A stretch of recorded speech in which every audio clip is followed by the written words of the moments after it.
বন্ধুরা, আমি আসলে অনেক দিন যাবতই ছোট গরুই পালন করি। তো এই গরুগুলোতে বেশি লাভ আমি দেখছি যে একটা করে গরুর পিছনে যদি আমি 4 মাস পালন করি, সর্বনিম্ন হলেও 20 থেকে 25 হাজার টাকা করে থাকে।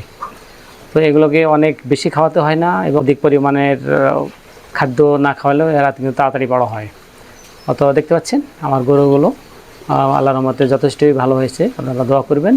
আর আপনারা যদি মনে করেন যে গরুর খামার করবেন, তাহলে প্রথমে তো আপনারা ছোট গরু দিয়েই শুরু করতে পারেন। তো আমি ছোট গরু পালন করি, আমার মোটামুটি রেজাল্ট ভালোই হয়। তো আপনারাও শুরু করতে পারেন।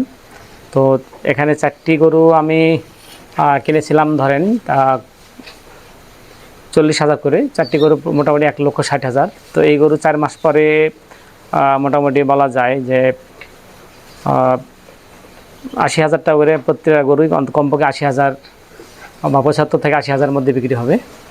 তো মোটামুটি যথেষ্টই পরিমাণ লাভ হয়। আপনারা ইচ্ছা করলে শুরু করতে পারেন। তো দর্শক, আমার ভিডিওগুলো যদি আপনাদের কাছে ভালো লাগে, অবশ্যই ভিডিওতে লাইক দিবেন, শেয়ার করবেন এবং সবসময় আমাদের পাশে থাকবেন। আসসালামু আলাইকুম, আল্লাহ হাফেজ।